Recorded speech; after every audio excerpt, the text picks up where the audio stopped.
Hi, welcome to a quick walk around video for our Vauxhall Astra Elite.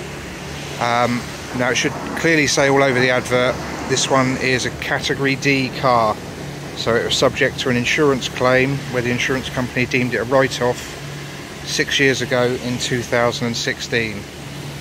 The retail value on this car, if it wasn't Category D, is £6,300. So we've priced it less than half price.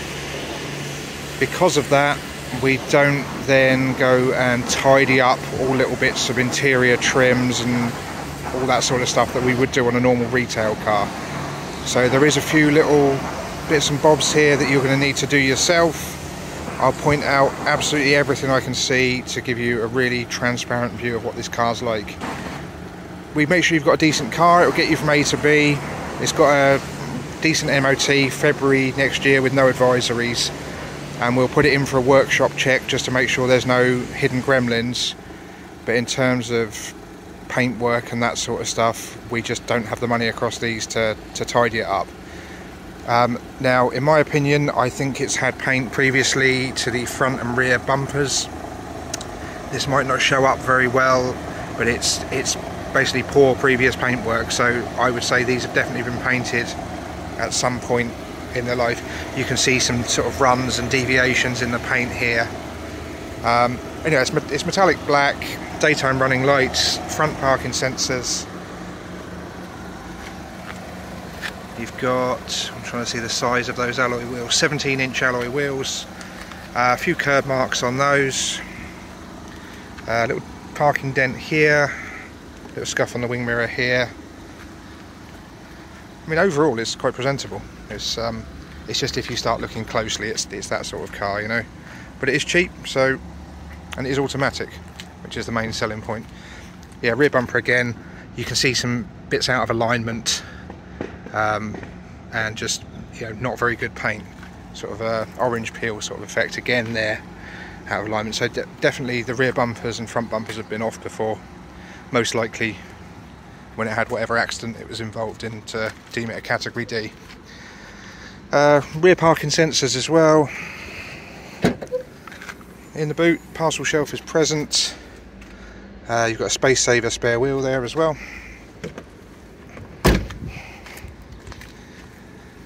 Dent on the rear quarter there.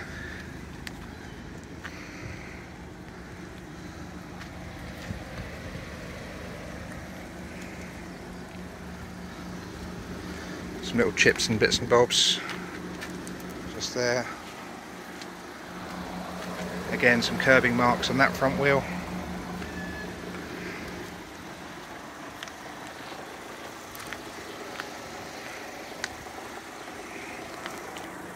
I'll have a look inside now. Start at the back. Electric windows in the back.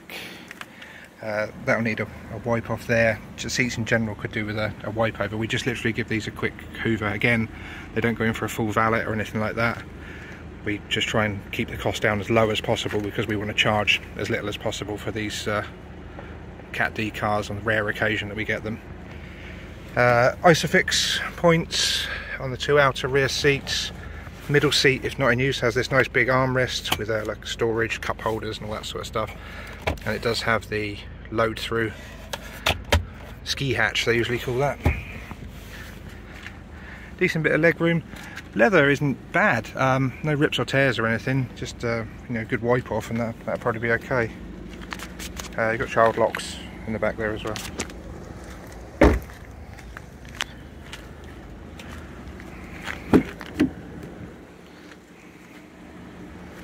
This side obviously much the same. Got some side airbags on the front seats that you can see from there. There is an airbag shut off as well if you want to use a third child seat in here. I don't think it's got Isofix though. No, it hasn't. You'd just be using the seat belt for that. Vauxhall kick plates. The mats are all present. The driver's one does have a little hole in it. Usually lady driving with high heels. Or a bloke with high heels, who knows. Electric windows in the front. Leather stitching carries on throughout the door cards. It's got the sports seats with the extendable bases. perforated leather through the centre. Again, front seats in decent condition. A little bit of wear over on that bolster there, as you can see. You've got some marks there on the dash by where the airbag is. Looks like perhaps a dog has chewed it or something along those lines. Glove box, not much going on in there.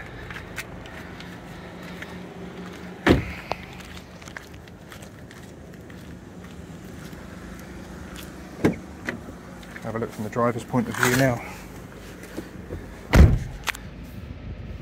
Electric windows all round with locks for the rear ones. Electric mirrors, power folding ones. We'll try that, see if they work. Yep. They're all operational. There's a dash. This one here is just flashing because I haven't got my seat belt on, and that's because the handbrake's on, and that's because the auto lights are on. So there's no warning lights as such, other than this one telling you that it's in need of some fuel. Mileage there, nice miles, 68,409. Wiper controls came into us with one key. There's the lighting controls. I'll try and, it's a little bit cramped in here for that. Let's get there. There we are, auto lights. This is for your onboard computer, and obviously uses as your indicator as well. Leather multi-function steering wheel, cruise control over this side, audio over this side.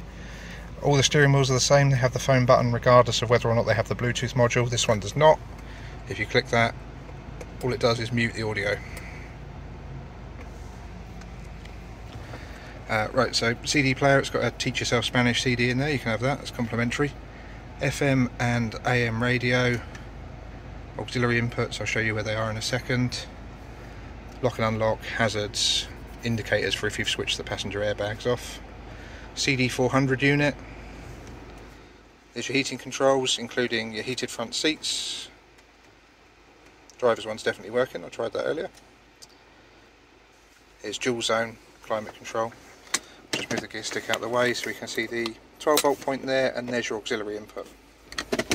Obviously here's the main selling point, automatic gearbox. Has the Tiptronic function as well. Locking wheel nut is present. Cup holders, handbrake of the regular variety, not electronic one. Sliding armrest, which does open up, have a little storage area. You've got airbags up there. Covers missing off there for your vanity mirrors. Missing off this one, and the mirror itself has cracks as well. There's your sensors for your alarm and your interior lights. Looks like an auto dimming rear view mirror. It's got the little sensor in there. Okay, that's about sums it up. Obviously I've tried to be as upfront as I can, completely transparent. It's not a perfect car, we haven't prepped it like we would with one of our retail cars, but it's low mileage, we'll make sure it'll get you from A to B, and it's got a long MOT with no advisories on, which is usually a good sign.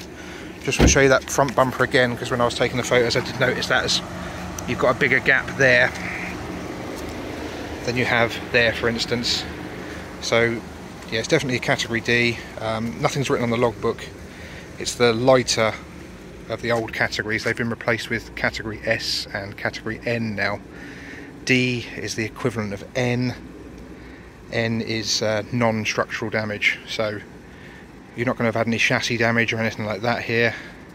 It's going to be cosmetic stuff, which has been repaired, but in my mind not to the highest standards, but that is reflected in the price that we're asking. Okay, thank you very much for watching.